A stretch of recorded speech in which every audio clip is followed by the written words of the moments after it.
Impeachment 2 is here, and we get into the trial and see where that's going to go, and we see all kinds of emotional and much sought after theatrical performances off that. And we'll talk just a bit about that. It was kind of a wild ride, I'm not going to lie.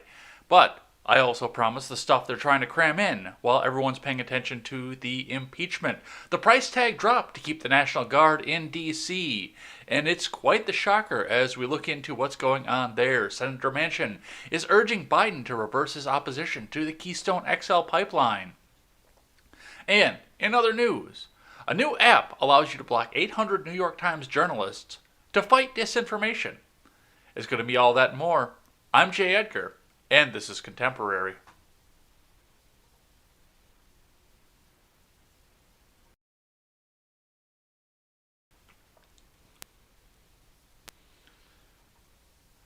Good morning, everybody. Welcome to Contemporary. My name is Jay Edgar. We have got a bunch of stuff to get to today. It's going to be a wild ride, absolutely, today. Just all the stuff surrounding the impeachment and everybody talking about that. Plus, as I promised, all the stuff they're trying to cram in the background. You don't want to miss it here, whether it be live here or on the audio platforms. But before we get into any of this, head on over to freedomscoop.com. FreedomScoop.com is going to be your one-stop shop for all of your news and commentary needs, where we carry great shows such as The Generational Gap, The Daily Ignoramus, The Breakdown with Birkenhoff, The R-Rated Conservative, and The Freckles and Brit Show. Hang on, I gotta go and check on something here.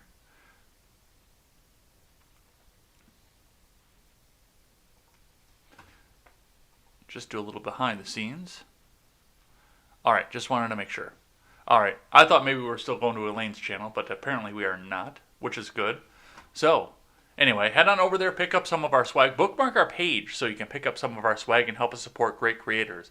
We're getting some bios in. We're getting ready to get this thing launched and ready to go. I'm fairly excited to see what the new website looks like once we get it going and once we actually have some IT support in there ready to go, ready to help out if something does go down. So bookmark the page and go and check out all the channels that we host and carry and look forward for us coming up in the near future. All right, looking at the Dow to start with, it looks like it took a fairly significant drop yesterday, climbed back up and hit itself back up to some good numbers again, but dropped again at the end. We ended 9.93 points down, or barely just a scratch below yesterday's close. So a couple things that are driving that, and we'll talk just a bit about that. Market Watch warning everybody about a market correction coming up here, so we will definitely look into that. As far as the Bitcoin goes, we are at 45,718 US dollars per Bitcoin. So a very, very small slide yesterday as far as your Bitcoin went, but we're starting to see. We have no idea where the currency is going to go, what's going to happen with that, and the market forces are also trying to convince you that it's a bad idea and it's going to be illegal and you're going to be considered a criminal if you have Bitcoin, or just that you're going to be left holding the bag when that crashes too. So a couple things to look at with that as well. So we'll watch what's going on with that. And we will move into IBD for the morning. Dow Jones futures rise despite market rally. Warning signs, 6 key stock movers. From Ed Carson. Dow Jones futures rose modestly Wednesday morning, along with S&P 500 futures and NASDAQ futures. Buoyed by China markets, the stock market rally had a quiet Tuesday, though the major indices nudged into record highs intraday. The NASDAQ still looks extended among most notable cautions. Lyft stock, Enphase Energy, Match Group, and Dow giant Cisco Systems were notable movers after hours. On Tuesday, Tesla rival Neo stock and recent IPO C3 AI raced through the buy zones. Bitcoin held big recent gains on Tesla's buy, while GameStop broke below another notable level. Twitter, Enphase Energy, Rapid7, Lyft, and Cisco Systems reported earnings late Tuesday. GM released fourth quarter results early on Wednesday. Twitter earnings beat views, along with Enphase stock, Rapid7, Lyft, GM, and Cisco Systems. Twitter stock jumped 9% overnight, and Lyft soared 11% after both closed somewhat extended from buy points. Enphase stock popped 7%, moving toward a buy point in a new base after a recent rebound from its 10-week line. RPD stock edged higher as it trades as a flat base. Cisco stock fell 4% on weak guidance after hitting a 52-week high on Monday. GM fell 1% before the open as the automaker said the industry's chip shortage could cut its profit by $2 billion in 2021. Shares dipped Tuesday from Monday's all-time highs. Meanwhile, online dating giant Match Group late Tuesday said it will pay $1.725 billion for Hyperconnect, a South Korean social media company that has video and audio chat apps. Match stock rose 4.5% in the pre-market, signaling a move past the consolidation area starting on December 17th. Also, the ByteDance sales of the U.S. operations of TikTok to Oracle and Walmart reportedly have been shelved. Oracle edged higher while Walmart stock was little changed in pre-market action. The Bitcoin price jumped 48,200 early Tuesday but was trading below 46,000 Wednesday morning, little changed versus 24 hours earlier. Bitcoin spiked Monday on Tesla's announcement that it bought $1.5 billion worth of the crypto. Tesla stock 1.6% on Tuesday, erasing Monday's slim gain. Tesla's China rival NIO jumped 6.4% to 62.84, a record close, and decisively clearing a downward sloping trend line in a new consolidation just above a prior base by Tuesday's close.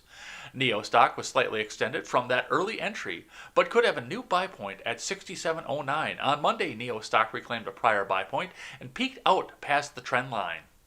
Recent IPO AI stock soared 12% to 168.92, surging past a 160.53 buy point from an IPO base. AI is slightly beyond the 5% chase zone, which extends to 168.56. Finally, GameStop set a grim new milestone. On January 27th, GameStop closed 1,054% above its 50-day line, according to the MarketSmith analysis. GME stock is now below its 50-day line. Shares fell 16% on Tuesday to 50.31. That's 90% below the GME stock peak of 483 on January 28th. So, that's what's happening on the markets. Just a brief one here with Yellen, because we're not going to see this with all the impeachment stuff going on. Joe Biden, Kamala Harris, and Janet Yellen met with major CEOs and business leaders. They included J.P. Morgan CEO Jamie Dimon, Walmart CEO Doug McMillon, who's also chairman of Business Roundtable. The business leaders expressed support for a sizable new stimulus package because they're going to be the ones that make bank off it when people go and pay bills and, use it to go buy stuff to feed themselves. They're going straight to the Walmart because it's fucking cheap. But signaled concerns about a minimum wage, especially at the current time. Okay. Walmart's probably beaten off thinking about the fact that they can exploit more workers under a new minimum wage when everybody else has to go work for Walmart because they can't work for the small mom and pop place down the road because they can afford the $15 an hour minimum wage. McMillan's probably beating his meat over that one. Biden is pushing for a $1.9 trillion stimulus plan, though he signaled he can accept tighter restrictions on direct checks of $1,400. The president also has hinted that a $15 minimum wage may not be part of the stimulus package if it comes via a budget reconciliation bill. Well, I thought that was already done, settled, and ready to go. So this may be something from an earlier time. Everything else seems to be current. But let's look at the futures. Dow futures rose 0.3% versus fair value. S&P 500 futures were up 0.3%. NASDAQ 100 futures climbed 0.3%. Cisco stock is a Dow Jones, S&P 500, and NASDAQ 100 component. Futures turned higher Tuesday after the Shanghai Exchange opened. The Shanghai Composite jumped 1.4%, with Hong Kong's Hang Seng Index up 1.9%. Remember, overnight action in Dow futures and elsewhere doesn't necessarily translate into actual trading in the next regular stock market session. So, a few movers here.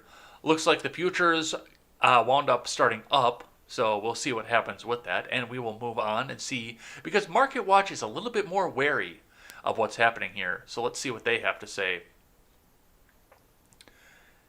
Is the stock market due for a correction in 2021? Here's what some experts think. From Mark DeCamber. A pullback for the Dow Jones Industrial Average and the S&P 500 index on Tuesday halted the longest win streak for stocks in months. But a major concern for investors remains. Is there a major correction looming ahead?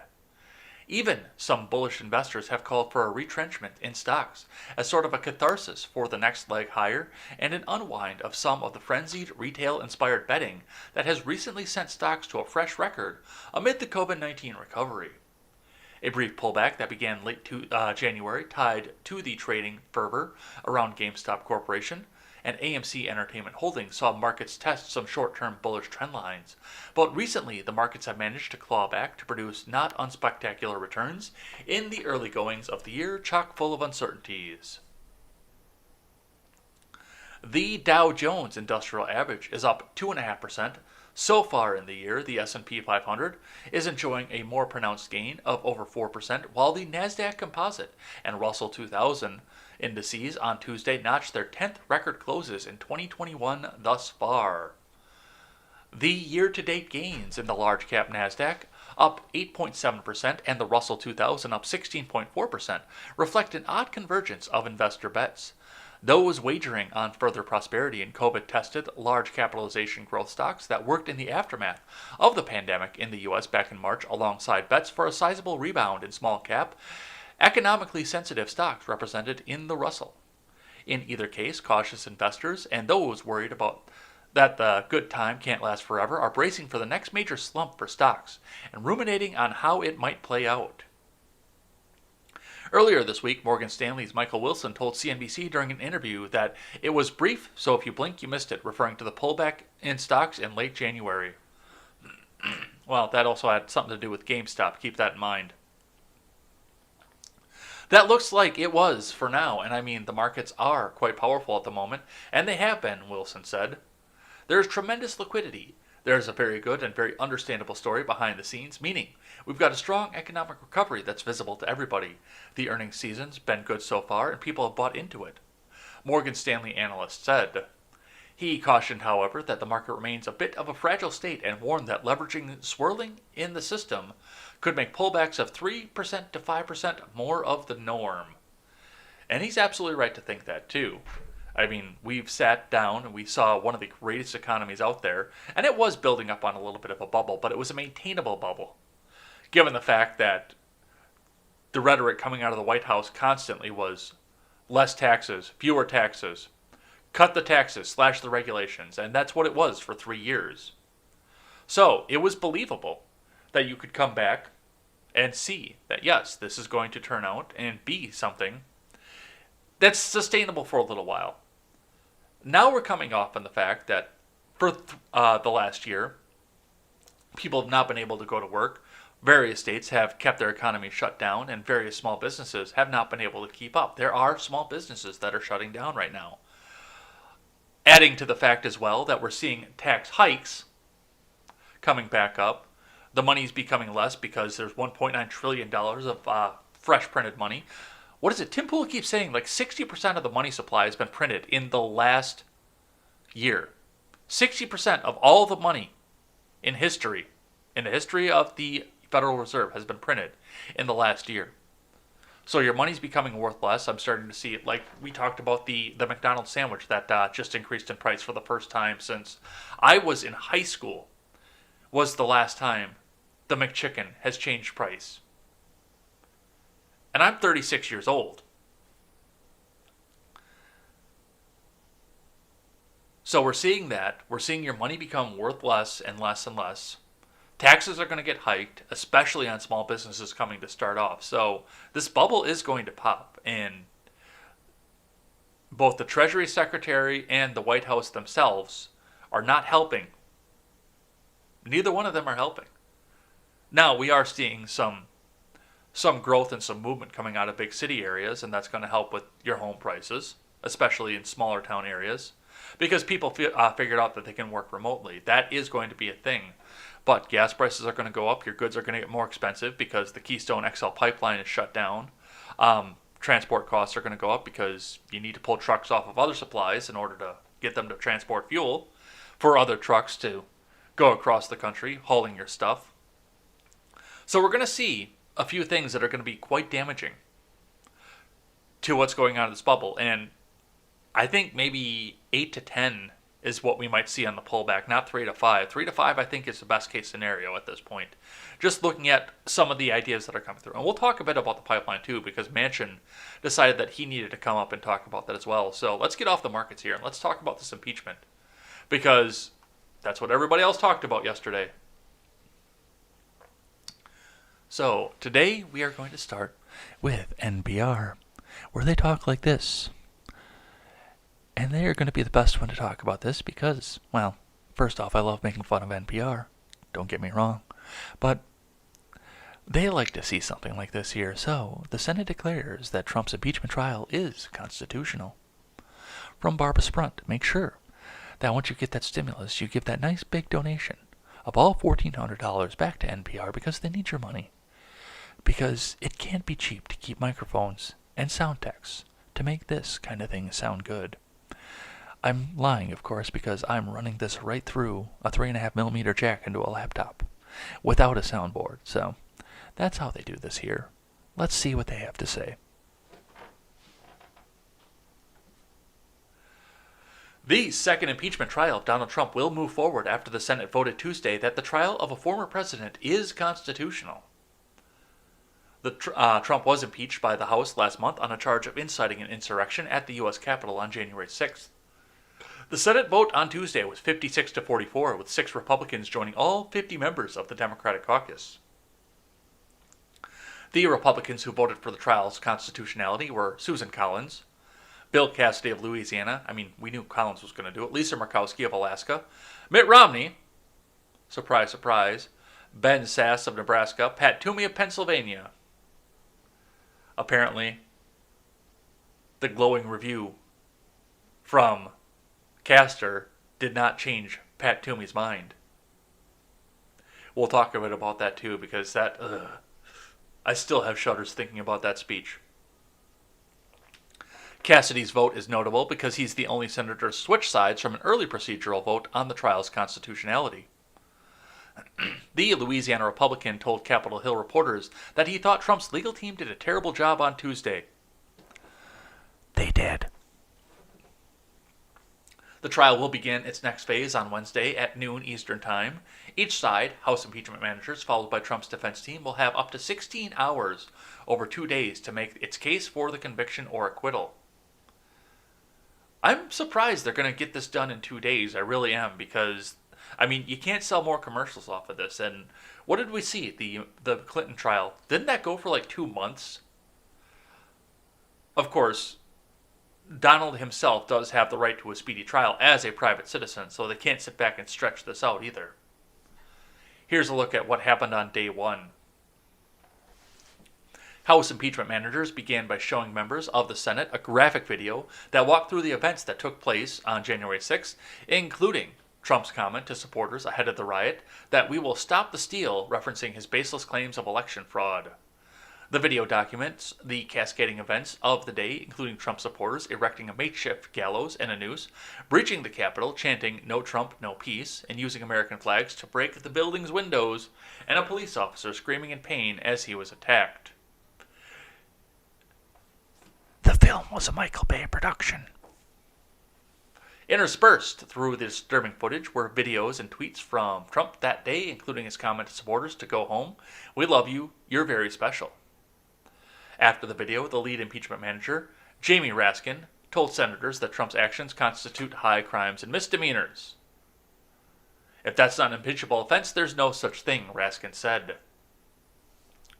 Ahead of the trial, Democrats previewed that their argument would be a visceral one, based largely off emotion and making people cry and family matters, and we'll talk all a bit about that. Based largely off public evidence. No, this is an emotional thing.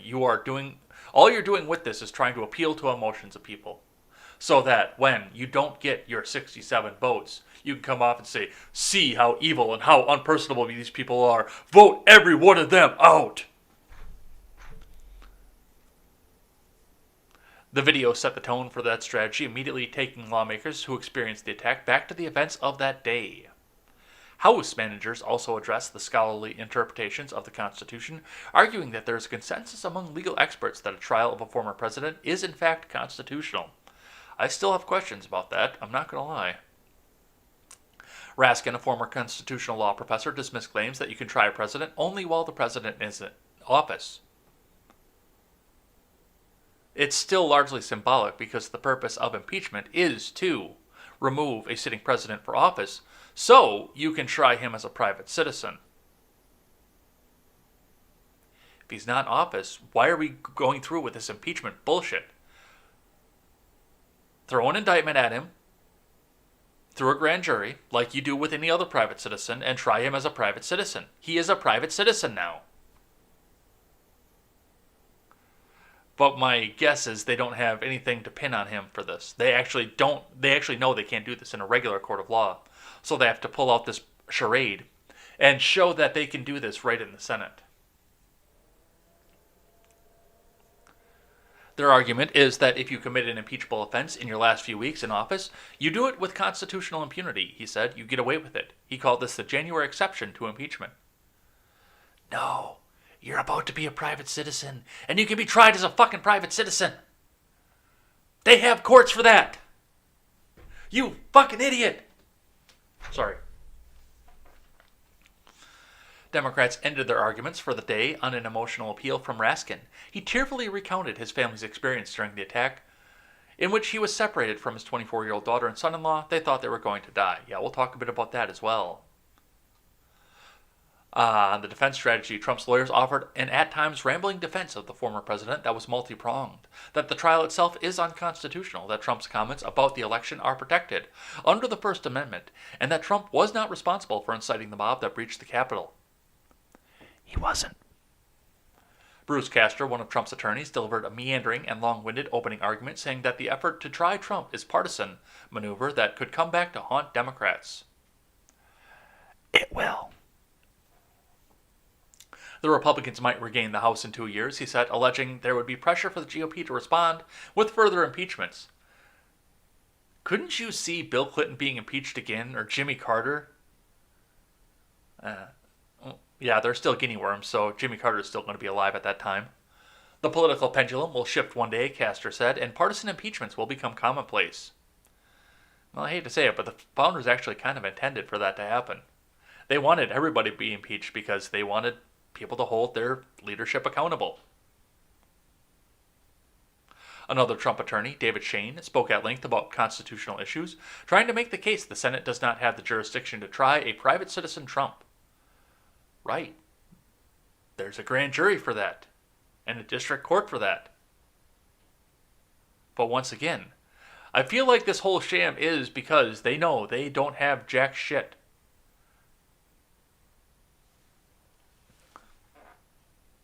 And he played his own video montage of Democrats over the years calling for Trump's impeachment and argued the trial will only further divide America.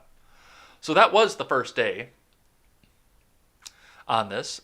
Let's have a look at some of the breakdowns of some of the things, starting with CNN, which this story just disgusts me to all ends and all means. I am so disgusted by the fact that this come up. We knew that there was going to be something going down. We knew that there... Now, most of us looked into this. We saw the rally was coming. We had no idea that anybody was going to breach the Capitol. But I said a prayer for Stephen Ignoramus the day that he went down there because I knew that there was going to be something that happened. I knew that something was going to go down.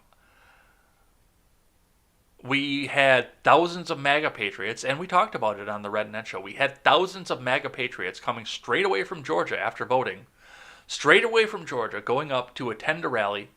And what happens when MAGA people show up in D.C.? Black Lives Matter and Antifa show up. If this guy brought his family just a day after they buried their kid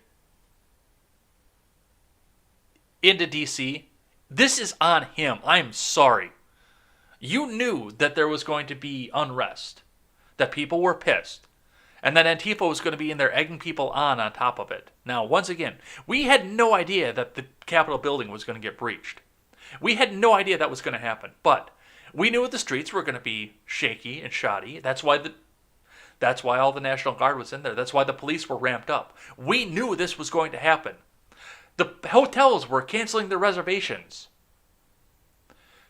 And you brought your family into this? Are you out of your mind? But let's see what Jamie Raskin had to say. Lead impeachment manager Jamie Raskin tearfully recalls Capitol riot. This cannot be the future of America. That's 7 minutes, so we're not going to watch that here, but let's talk a bit about this. Lead House impeachment manager Jamie Raskin on Tuesday delivered a tearful account of his experience during last month's U.S. Capitol. It wasn't an insurrection. Jesus. It was not an insurrection. It was a selfie festival.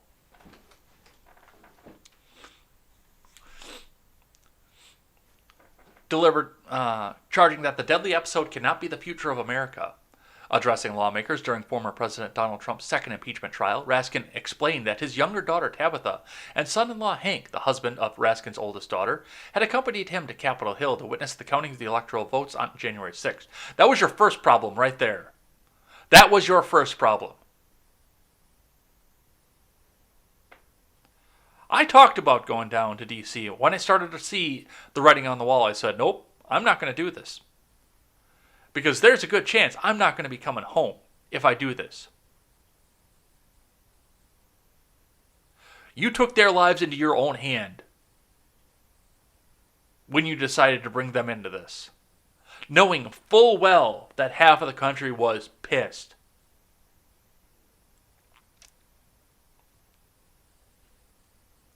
Just a day earlier, Raskin's family had buried his 25-year-old son, Tommy.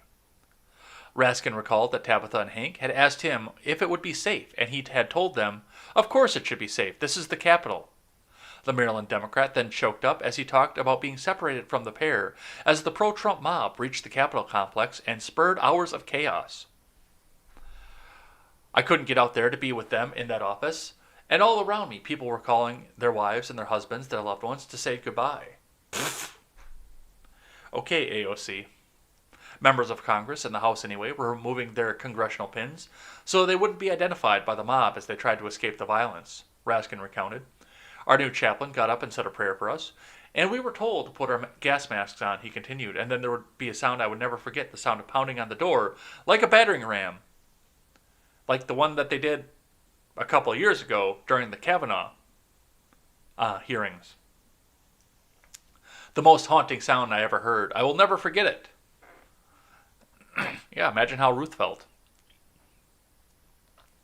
Raskin said that once they were reunited after the attack, he told Tabitha how sorry I was and promised her that it would not be like this again the next time she came back to the Capitol with me.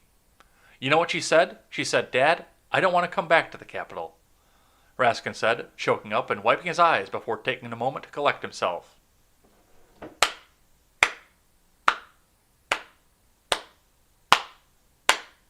Slow clap. And the Oscar goes to Representative Raskin. Of all the terrible, brutal things that I saw and heard on that day since then, that one hit me the hardest. Raskin's emotional remarks came after he had opened his presentation with a video showing disturbing footage of how protesters had overrun police and ransacked the Capitol, forcing lawmakers in the House and Senate to flee their chambers. The video was spliced with Trump's speech on January 6th, because of course it was, ahead of the riots, showing the crowd's reaction to Trump as he urged them to head to the Capitol. You know, I don't usually give airplay to Steven Crowder because he stole my morning show, and he, for the most part, is a little bitch.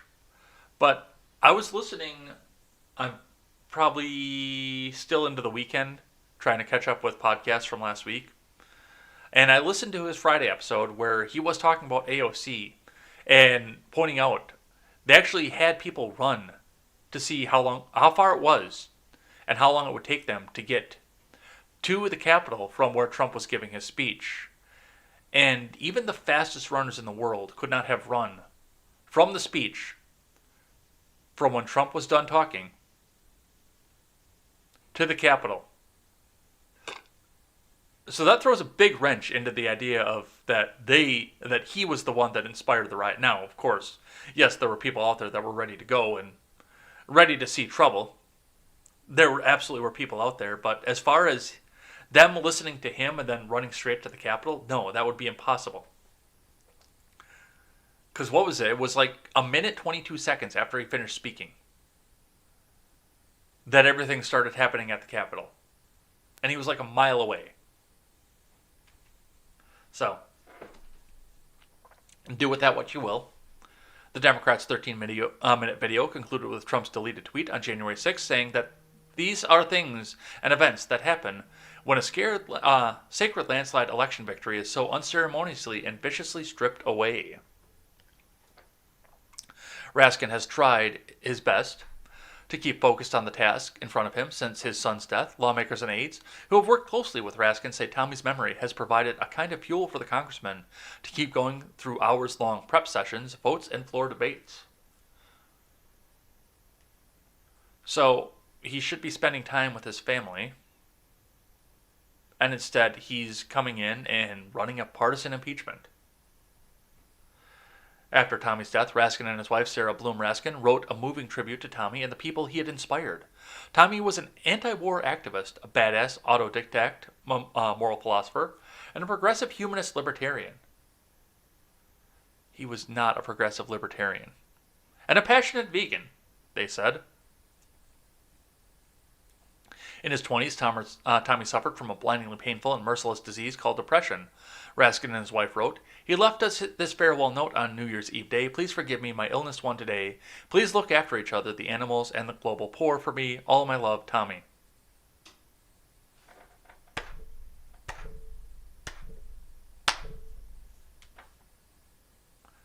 There you go. This is the emotion that you have to remember coming into this. This is the emotion you have to remember when you look at the senators that vote to acquit. Is that Jamie Raskin lost his son to suicide. Remember that. All right, let's keep going here. I got another one here from NPR. Attorney Bruce Castor opens defense of former President Trump. This is from Alana Wise. Remember, give them that stimulus check. They're printing money, so give it back to NPR.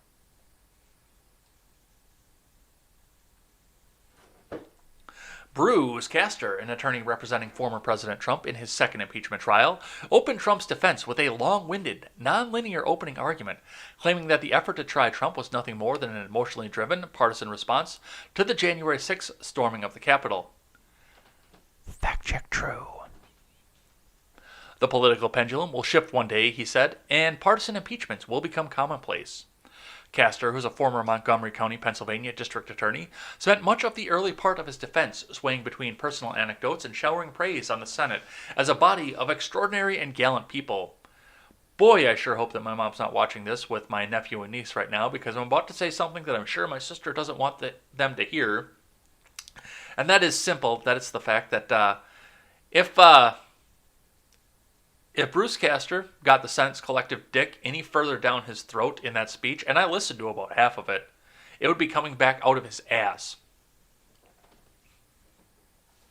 In response to the article of impeachment accusing Trump of inciting a riot that left 5 people dead, Castor accused Democrats of being overly reactionary to the day's events.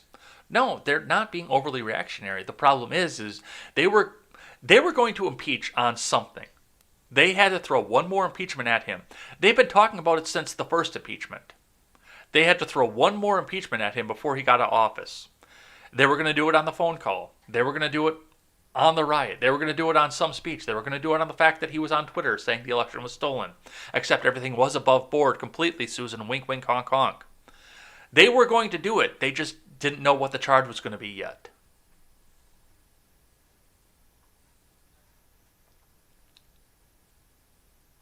The Republicans might regain the House in 2 years, he said, adding that the pressure to respond in kind with further impeachment would be enormous. Castor's opening argument followed the Democrats' argument for why the impeachment proceedings of a former president were within the bounds of the Constitution, including an impassioned speech led by House Manager Jamie Raskin, who recalled his experience on the Capitol that day. So, that's what we will see coming back out of this, and we will move into day 2 of this circus. From CNN.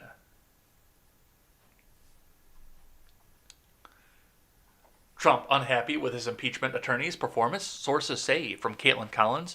Jim Acosta, look at me. I'm Jim Acosta. Look over here. Look at me. I wonder what that guy's doing now that he doesn't get to sit in the press room and I'm going to own the president and the press secretary. Look at me. I'm Jim Acosta. Also from Paul LeBlanc and Pamela Brown. Former President Donald Trump was unhappy with his impeachment lawyer, Bruce Castor's opening argument on the Senate floor Tuesday. Two people familiar with his reaction told CNN. Oh, you don't say. Castor, who is representing Trump alongside attorney David Shane, delivered a meandering argument during the first day of a Senate impeachment trial, including praise for the House impeachment managers for a presentation that he said was well done. Blah, blah, blah, blah. Trump was almost screaming as Castor struggled to get at the heart of his defense team's argument, which is supposed to be over the constitutionality of holding a trial for a president no longer in office. Given that the legal team was assembled a little over a week ago, it went as expected, one of the sources told CNN. Unnamed source, of course, because, why would CNN ever put anybody on the record? Still, Trump's allies were flabbergasted when the attorneys switched speaking slots at the last minute. Castor's discursive presentation featured a lengthy praise of the Senate, including his home state Pennsylvania Senators Pat Toomey and Bob Casey. While arguing that the Senate should not be holding the trial, he warned that a second impeachment trial in 13 months would open the floodgates to future impeachments, even making the unfounded rhetorical suggestion that former Obama administration Attorney General Eric Holder could be impeached. Well, he could be, but I would still argue for him to be tried as a private citizen. Which he should be, by the way. The Senate ultimately voted 56-44 that the impeachment trial is constitutional. Don't know where they got that from either. An advisor to the Trump team offered a candid assessment of the messy opening day, asking pointedly, "What the hell is going on?" Yeah, I said about the same thing. About 10 minutes into Castor's speech. The advisor then said the former president could be in serious jeopardy if he finds himself charged in criminal court, given his inability to attract high-powered legal team for the impeachment trial. Trump is fucked if anyone ever charges him. No one wants to work with him, the advisor said. Well, yeah, he kind of is his own worst enemy, too, and he says things. He says a lot of things. As Ben Shapiro says, gang, his tombstone's going to say two things. 45th President of the United States said a bunch of shit.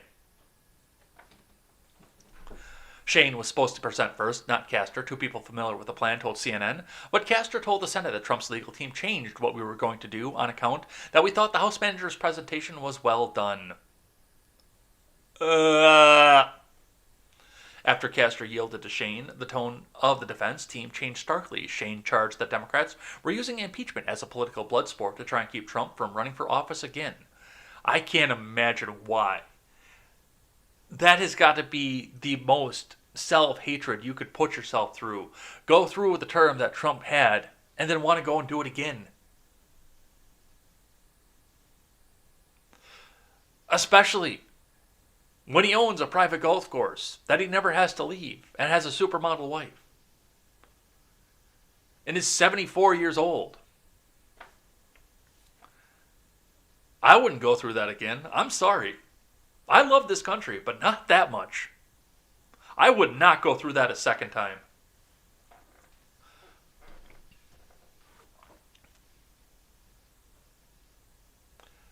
Accusing them of trying to disenfranchise pro-Trump voters. Yeah, they're a religion. Though the former president was displeased by his defense team's early performance, his staff remained confident that he was headed for acquittal and would not change the outcome of the trial. Yeah, he probably still is. That's the worst part of it. That's the worst part of all this theatrics, is he probably is still heading for an acquittal.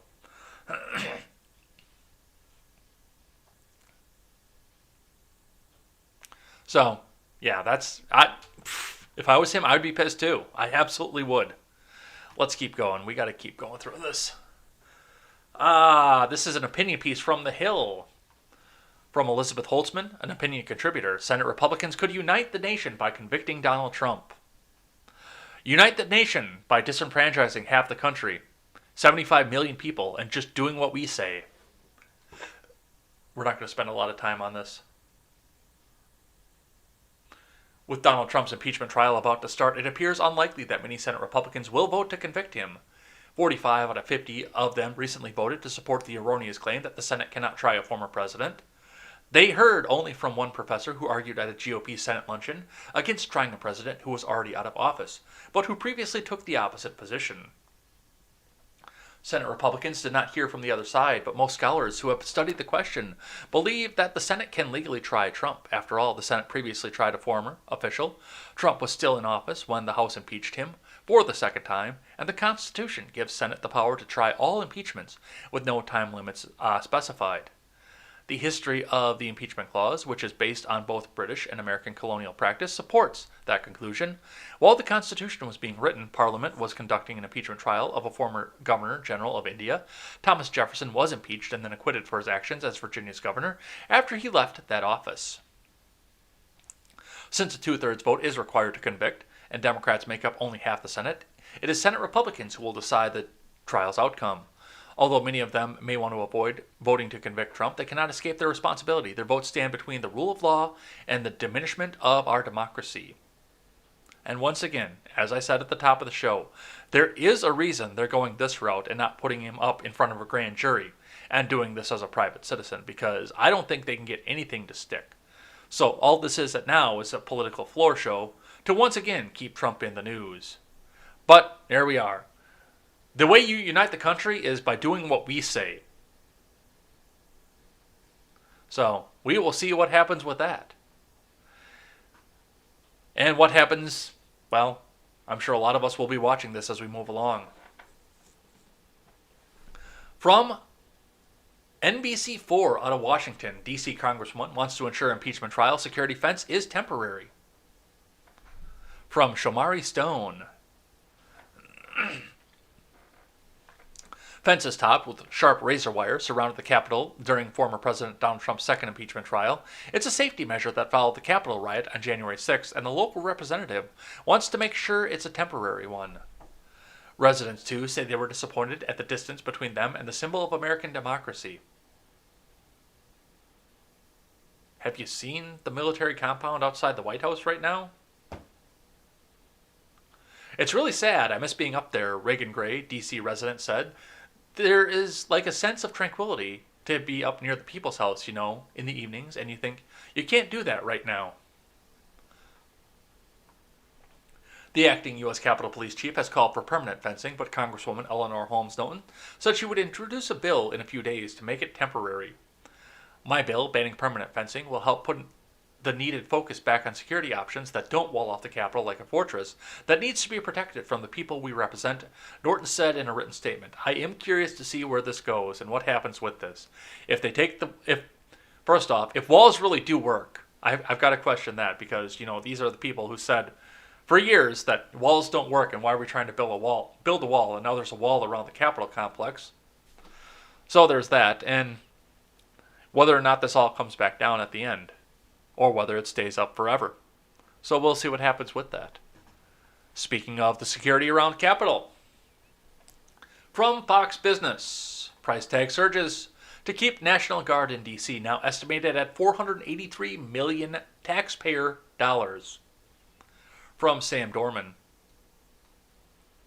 The government is estimated to rack up $483 million in costs for keeping the National Guard in Washington, D.C. through March 15th, the Pentagon said on Monday. That figure included $284 million in personnel costs and $199 million for operations, which entails lodging, meals, transportation, sustainment, and airlift costs. An updated estimate came after a senior defense official told Fox News that it would cost about $438 million to keep troops there from January 6th, when the nation saw violent riots at the Capitol, until mid-March. Between 5,000 and 7,000 troops are staying in D.C. until mid-March, a significant reduction from the 26,000 that were deployed to help secure the inauguration. Yeah, that was a tremendous waste of fucking money, too. According to the Pentagon spokesman John Kirby, costs for the Army National Guard consist of $256 million for personnel, $165 million for operations. Meanwhile, personnel costs for the Air National Guard are expected to reach $28 million for personnel and $34 million for operations.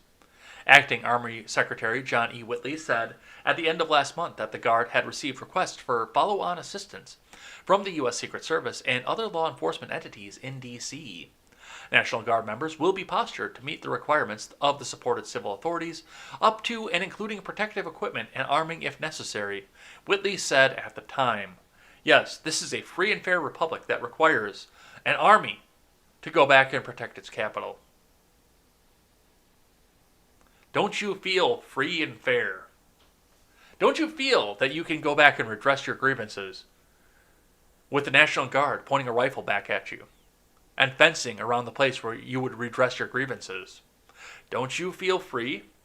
Don't you feel like the government represents you? Let's keep going. Tom Elliott, shifting gears here, talking about the Biden administration. Tom Elliott tweets out, White House, our goal is to have 50% of schools open by April 30th. 2021, at least 1 day per week.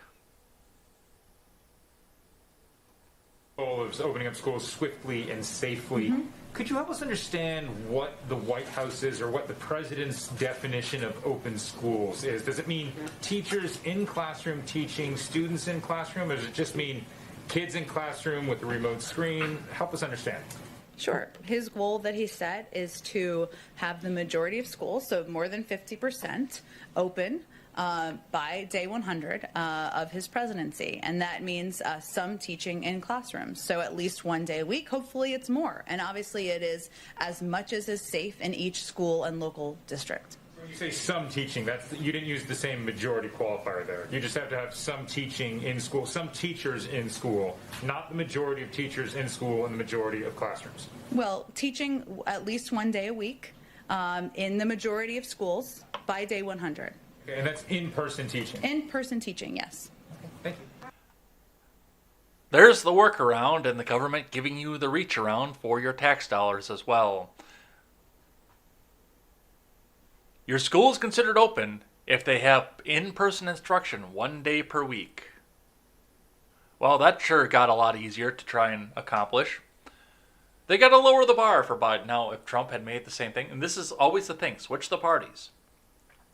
If Trump or Cruz or, God forbid, Hawley was the one making the same decision, every reporter would be out there, including Jim Acosta, telling everyone to look at him because he's Jim Acosta, saying, well, that's not open. We want 5 days a week open so we can put our wage slaves back to work and not have them at home babysitting their kids. But let's see what U.S. News and World Report has to say about this. Biden's goal for school reopenings. No, I'm not going to sign into U.S. News. Suddenly becomes more attainable. From Lauren Camera. President Joe Biden pledged to reopen the majority of elementary and middle schools for in-person learning in the first 100 days of his administration. Now, the White House has clarified that it considers a school open if it offers students in-person instruction at least 1 day a week, a much lower threshold than his initial pitch suggested. His goal is that he set is to have the majority of schools, so more than 50% open, by day 100 of his presidency.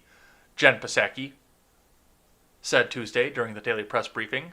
When asked about Biden's definition of reopening that means some teaching in classrooms, so at least 1 day a week. Hopefully it's more, and obviously it's not as much as safe in each school and local districts. You know, somebody on the Red Ned show came out and had the idea that we go back and have Elaine dub over Jen Psaki's responses, the actual correct response. When the reporters ask Jen Psaki the question, she circles back. So, we will see what happens from that. But yeah, that, oh, well, 1 day. Let's keep going. From The Blaze. Biden quietly scraps Trump's plan for U.S. schools to disclose agreements with China-backed Confucius Institutes. From Breck Dumas. The Biden administration has withdrawn a rule proposed by former President Donald Trump's White House shortly before he left office, which would have required American schools to disclose their agreements with Confucius Institutes, a Chinese language program accused by U.S. officials of spreading communist propaganda fed from Beijing. The Daily Caller reported that the Trump administration submitted a proposed rule to the Department of Homeland Security on December 31st of 2020, titled establishing requirement for student and exchange visitor program certified schools to disclose agreements with Confucius institutes and classrooms. Okay, Confucius, they're the worst. We can't have that in our classroom. Okay, it's done. We're going to propose the rule. It's going to be gone. It's going to be done. And nobody's going to reverse this. Okay?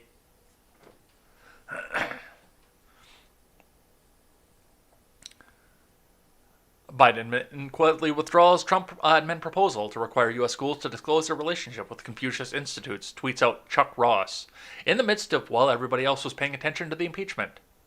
But the Biden administration rescinded the recently passed Trump policy on January 26th, less than a week after he took office. A spokesperson for U.S. Immigration and Customs Enforcement confirmed to campus reform. Minority Leader Kevin McCarthy tweeted Tuesday in reaction, "It has been a year since the Chinese Communist Party let a pandemic spread around the world. Instead of holding them accountable for hiding the truth, the Biden admin is rewarding China by allowing their propaganda to infiltrate our college campuses." But Newsweek noted the same day that Trump administration's foreign mission designation and last-minute executive order on the CIA never actually banned the education programs altogether. Nor did they issue guidelines on what the programs can and can't teach. That is correct. He didn't ban them, he just wanted it to be out in the open. So you could see that it was going on with this, and you could choose whether or not to send your kids to this program. No, he didn't ban it. They're absolutely right on that. But, spin, to try and get the story to make the orange man into the evil man. Let's keep going. From Reuters, Senator Manchin urges Biden to reverse opposition to Keystone XL pipeline. This is from Reuters staff, no author given. The head of the U.S. Senate Energy Committee, Joe Manchin, on Tuesday urged President Biden to reverse his opposition to the Keystone XL pipeline, saying the project provides union jobs and is safer than transporting the oil via trucks and trains. Biden revoked the permit for the pipeline, which would transport 830,000 barrels per day of carbon-intensive heavy crude from Canada's Alberta to Nebraska.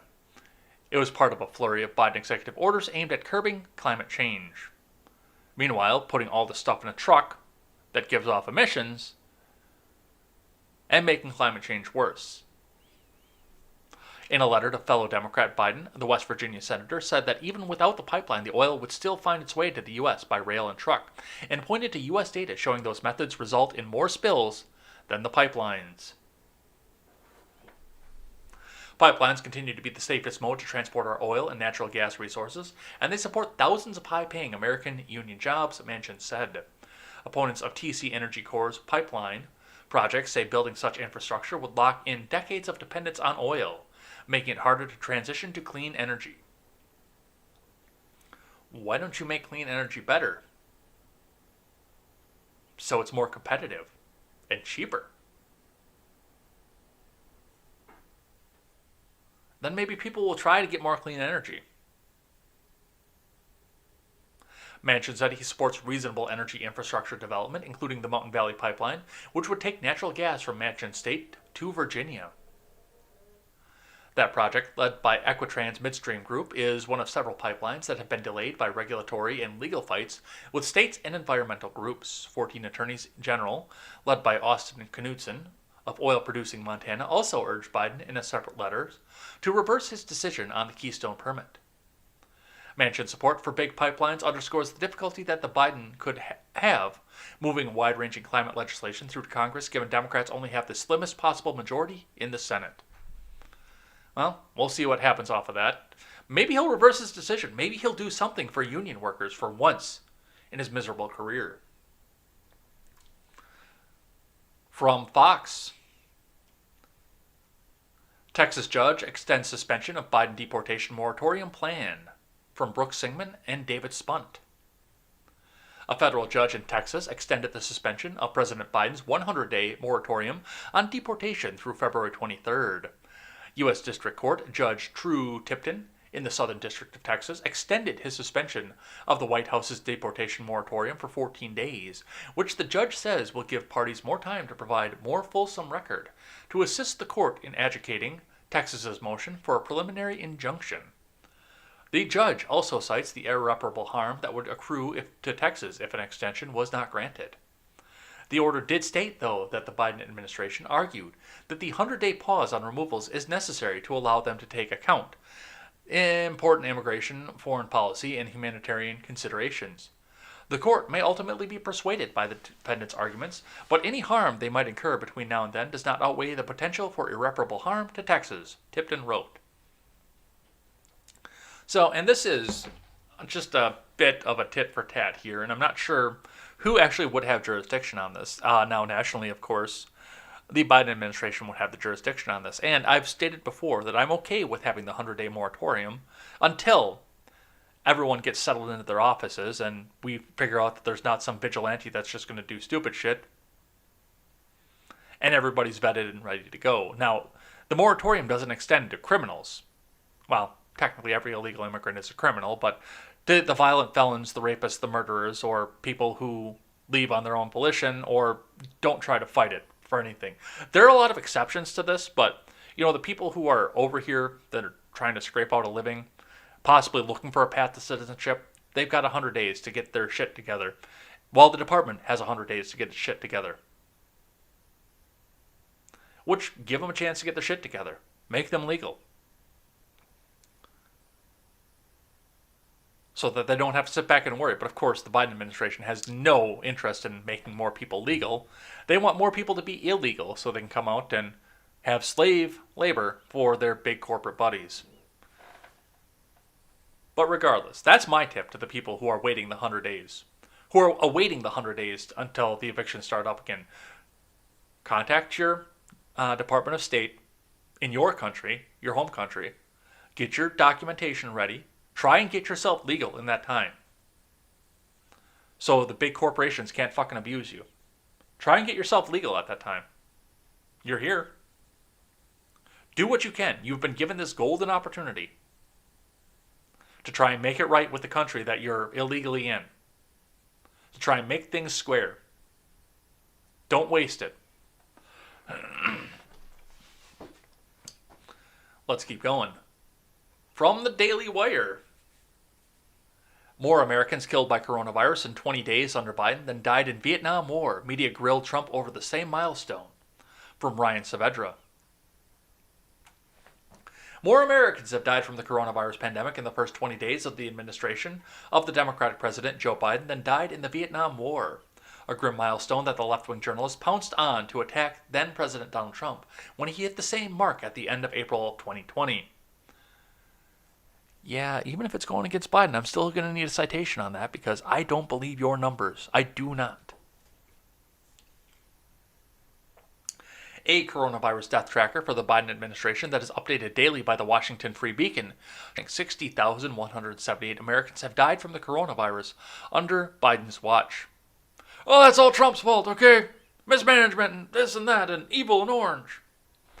The number is more than 58,220 deaths that the U.S. suffered during the Vietnam War, which is calculated by adding 47,454 combat deaths the U.S. suffered, combined with an additional 10,786 Americans who died in theater. As many as 100,000 people are projected to die of the coronavirus in the first month of President Biden's tenure, raising the U.S. death toll above 500,000. Still need that citation. Still don't believe your numbers. Raising the U.S. death toll above 500,000, according to a forecast by the CDC.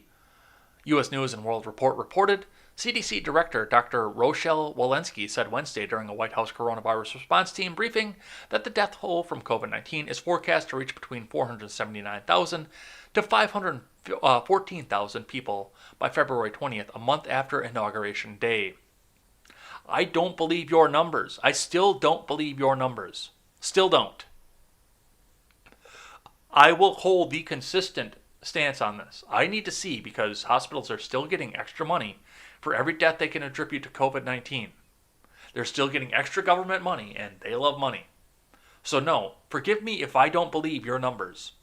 Any more than I believed the numbers under the Trump presidency, when they were on a ticker under every time he spoke on CNN. I don't believe any of this. A lot of this is fueled by greed and money.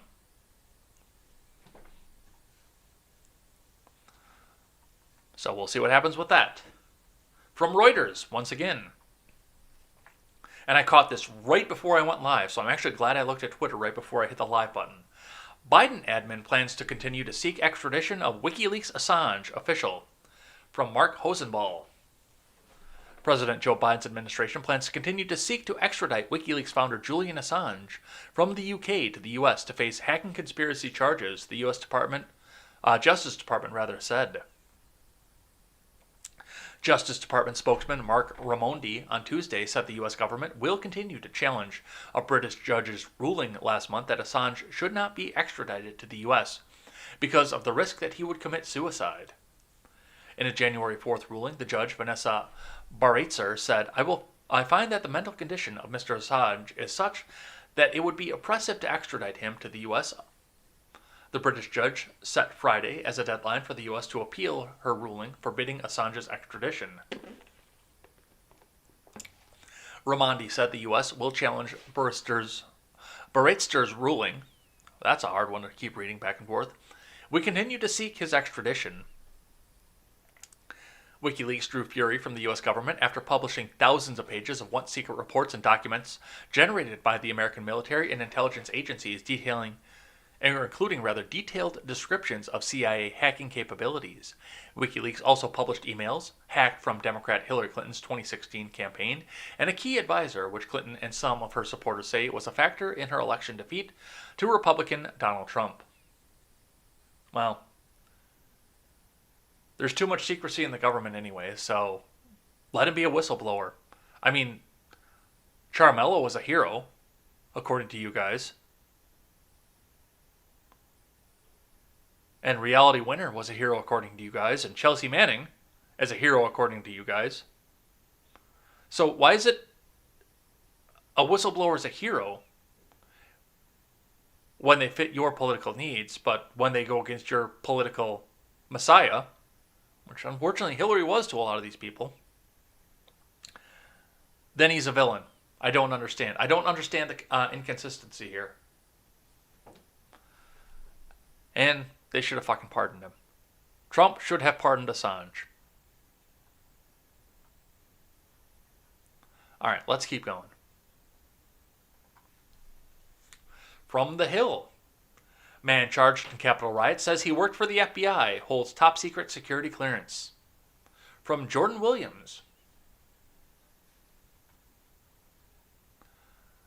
A man who was charged in connection with the January 6th Capitol riot claims he's worked for the FBI and holds top security clearance. Well, that changes the outlook of the entire Capitol insurrection. An attorney for Thomas Edward Caldwell, 66, made the revelation in a court filing on Monday, arguing for Caldwell's release from a detention pending trial. He has held a top security clearance since 1979 and has undergone multiple special background investigations in support of his clearances, Caldwell's attorney wrote. Caldwell, a Navy vet, worked as a section chief for the FBI from 2009 to 2010. And he also ran a consulting firm that performed work for several U.S. government agencies, his attorney wrote. The Hill has reached out to the FBI for comment. Police arrested Caldwell, an alleged leader of the Oath Keepers, a far-right militia group, on January 19th, and he's currently facing 4 federal charges, including conspiracy to commit an offense and obstruction of an official proceeding at the Capitol. It's the first conspiracy charge filed in connection with the riot. He's a Fed. He's glowing. And this calls the whole thing, I don't know if it calls the whole thing into question for you, it calls the whole thing into question for me, as to whether or not this is even legitimate, if this is real, if this was, and I talked to my mom about this last night, if this was just a bunch of monkey see, monkey do as well, where one person came in and said, hey, look, we can get in here if we smash this here window. And then that person winds up being a federal agent with top secret security clearance. This makes me just buy this whole Capitol riot story less and less.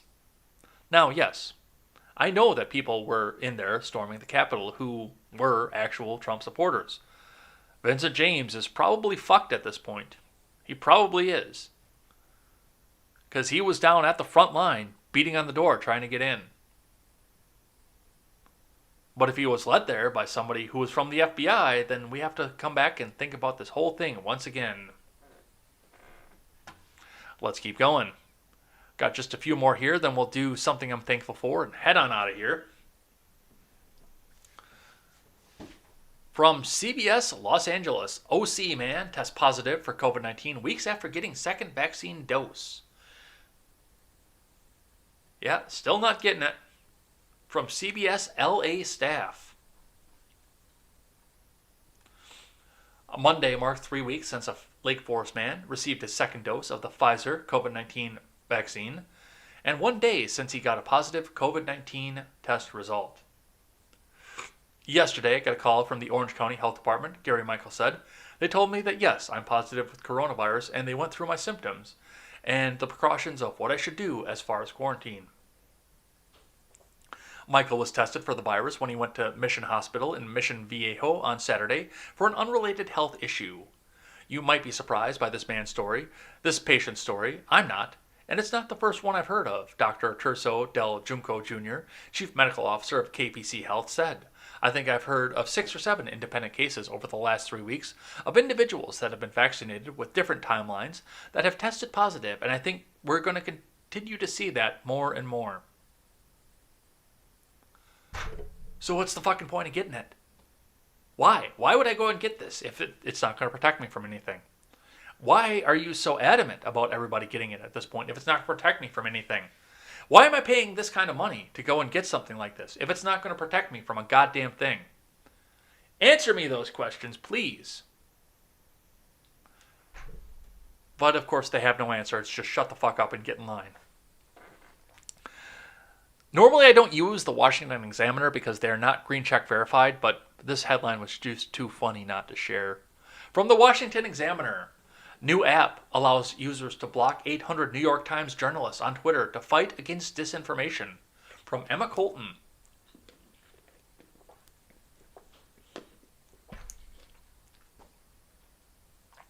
A new app hit the market that lets users block New York Times journalists from appearing on Twitter feeds in a bid to fight against disinformation. It's time to block. The Block the New York Times app's Twitter account tweeted on Monday. Twitter users have begun mass blocking New York Times linked accounts to control the flood of corporate disinformation online. Now a new app automates the process. The app allows users to block 800 corporate journalists associated with the New York Times. The tweet from the app's account links to a page set up to appear similar to the New York Times homepage, but instead mocks the outlet with hoax stories, including one titled, 10,000 Typos a Year, One Man's Quest to Correct the Record of the Paper Record. The links on the website then guides users to download the app. Long marketed as the paper of record, the New York Times company now faces an economic and reputational reckoning. The app's creators wrote employees are revolting. Well, yeah, they pretty much are. Well, I'm not going to give a commentary on that, but you know where I'm going with that. Traffic is plummeting, colleagues are scathing, and readers are blocking. The New York Times, a former newspaper, has come under increased scrutiny in recent years for bias, which was inflamed by former President Donald Trump's repeated attacks of it being a fake paper and practicing bad journalism. Okay, it's the worst journalism. The failing New York Times, a former newspaper. Okay, they're the worst. The New York Times did not immediately respond to the Washington Examiner's request for comment, and they're not going to. Just trust me on that. They're not going to. And, I mean, stuff like this, it's out there. It's happened before. I know that I find people that are blocked on Twitter threads that that have me blocked rather, that I've never interacted with in my life. One of the Groyper chicks, Ashley Groypenberg, or whatever the hell her name is, has me blocked. I've never interacted with a woman, but she's got me blocked. And some of this is, they go down and, if you're following a certain account.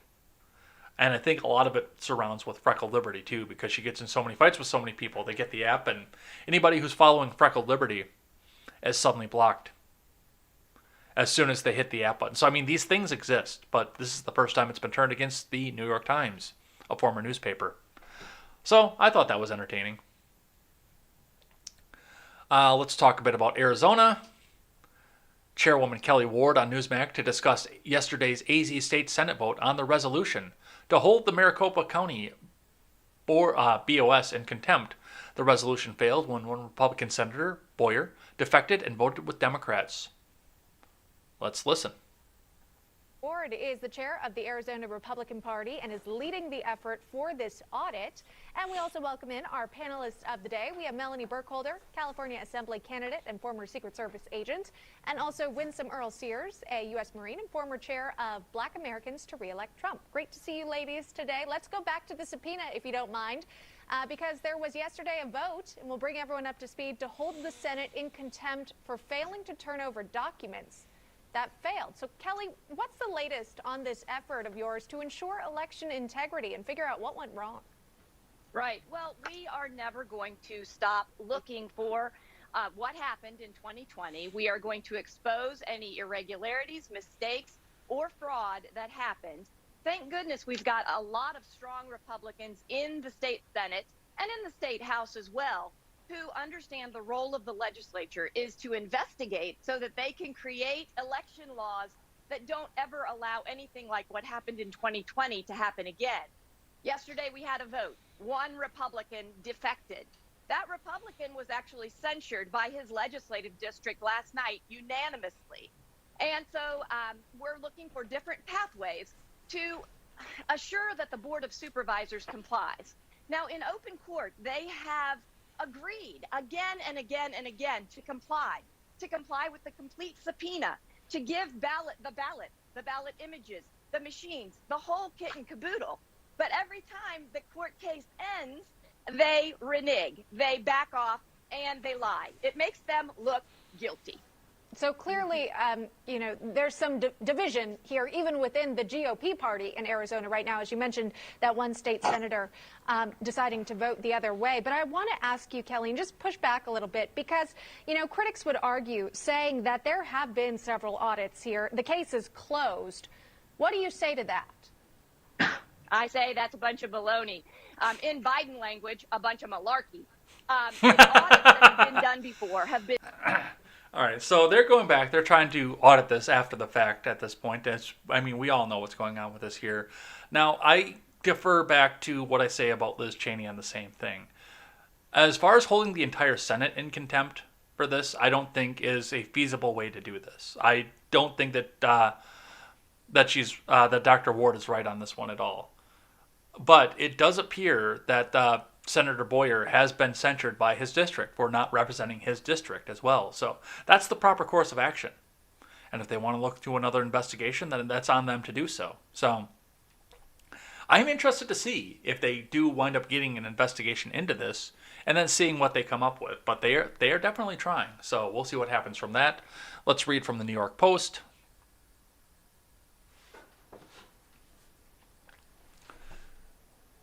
More entertainment for the end of your day here. Plastic surgeon offers to help remove Gorilla Glue from Tessica Brown's hair. From Lee Brown. The Louisiana woman who went viral for using Gorilla Glue as a hairspray may finally come unstuck, with a Beverly Hills plastic surgeon reportedly offering to remove the sticky stuff for free. Tessica Brown, whose hair has been stuck solid for a month, has already tried medical help with a trip to the ER. With the acetone treatment only making the situation worse and burning her scalp, she has claimed. Now a plastic surgeon, Dr. Michael Obeng, has told her that he can finally end her sticky situation using medical-grade glue remover in a procedure that could take 3 days, TMZ said. Brown, who has raised more than $13,000 in an online fundraiser, is set to fly to LA Wednesday, the outlet said. The procedure is estimated to cost $12,500, but Obeng has offered to do it for free, the report said. Well, yeah, he gets advertising for doing it for free, and now he gets to be talked about on the New York Post.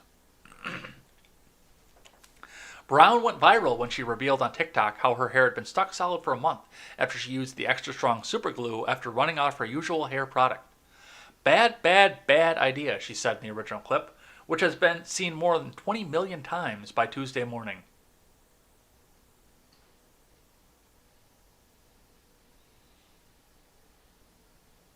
I have no words. I have no words. I have nothing for this. I really don't. But, you know,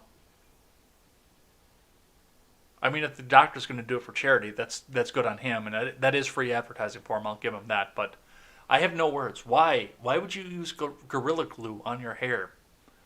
I've used Gorilla Glue to glue boots back together.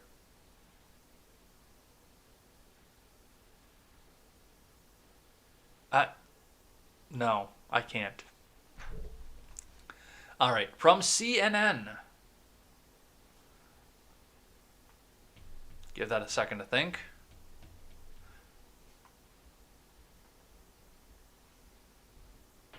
Aunt Jemima finally has a new name, from Chauncey Alcorn. Quaker Oats is releasing a new name and logo for its Aunt Jemima products, finally retiring the racist stereotype that has adorned its pancake mixes and syrups for decades. The name Aunt Jemima has long criticized as racist caricature of a black woman stemming from slavery, will be replaced with the Pearl Milling Company name and logo on the former brand's new packaging, according to the parent company PepsiCo. We're starting a new day with Pearl Milling Company, a PepsiCo spokesperson said. A new day rooted in the brand's historic beginnings and its mission to create moments that matter at the breakfast table. PepsiCo attorneys purchased the brand name and logo trademarks for the Pearl Milling Company on February 1st. Trademark attorney Josh Gerben of Gerben Parrott, PLLC in Washington, D.C., spotted the filing Monday morning. We've been looking for it ever since they made the announcement, Gerben told CNN Business on Tuesday. And there's the new packaging, Pearl Milling Company. Pearl Milling Company, pancakes and syrup. The new brand is scheduled to launch in June, 1 year after the company announced that the change, Aunt Jemima, was one of several food brands, including Uncle Ben's, Cream of Wheat, and Mrs. Butterworth's, to announce redesigns as protests against systemic racism erupted across the United States this past summer. All right, for those of you who are new here, we talked about this when this first started getting talked about back in November. We talked about this because the actual Aunt Jemima was a woman who had been formerly a slave. That's true. The picture that they put up of her. But she had launched herself off of slavery into what would be almost equated today with inflation as a millionaire. She got rich because she took what was given to her, opened up, I believe it was a restaurant, and lifted herself back up out of poverty and into success in one of the worst times to do so. So the woman who was actually pictured on there is a hero. But racism. I love how the picture says, too, the same great taste as Aunt Jemima. So, there you go. Erase a successful black woman from history. Because of racism. Alright, last one here, then we'll do something that I'm thankful for. And head on out of here. LA Times columnist compares Trumpites to Hezbollah for plowing her driveway. People don't sweep other people's walkways for nothing, from Blaze TV staff. An op-ed in the LA Times titled, "What Can You Do About the Trumpites Next Door?" is causing quite a stir. In a column, the author-columnist Virginia Heffernan, where have I heard that name before? I know that name. Complains after her Trump-supporting neighbors plowed the snow off her driveway without being asked, and did a great job. In the face of this act of aggressive niceness, Heffernan asks, how much thanks do the neighbors deserve? Just when you think she's joking, Heffernan goes on to compare her Trump-supporting neighbors to Hezbollah, the mafia, and of course, Nazi sympathizers. This is also kind of weird. Back in the city, people don't sweep other people's walkways for nothing, Heffernan wrote. Hezbollah, the Shiite Islamist political party in Lebanon, also gives away things for free, and then they also demand devotion to their brutal us versus them anti-Sunni cause. Some of us are family, the favors say. The rest are infidels.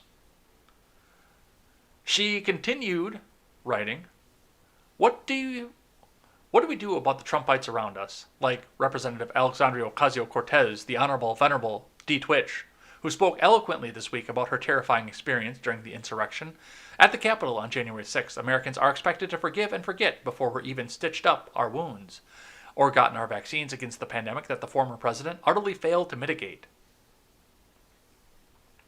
My neighbors supported a man who showed a near murderous contempt for the majority of Americans. They kept him in business with their support, but the plowing.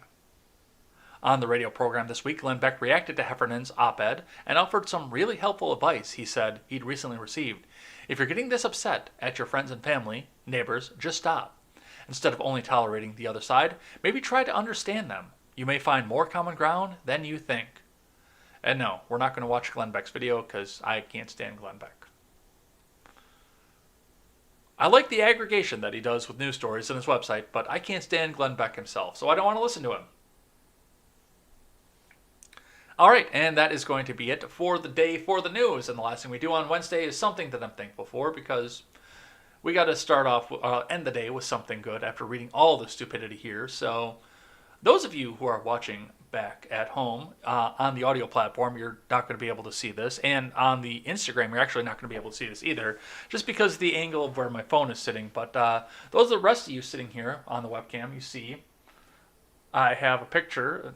I suppose I probably have to adjust that down a little bit here, of the Ghostbusters logo drawn by a 7-year-old. And I want to give some thanks to my 7-year-old nephew who drew that and sent it to me. So obviously not going to give his real name, but I gotta say thanks, Pugsley, for putting that up, sending that out to me. My mom sent it to me. He drew it up at my mom's house, and she threw it in the mail and sent it down to me, so now it's hanging up in my office, and you guys get to see my nephew's artwork.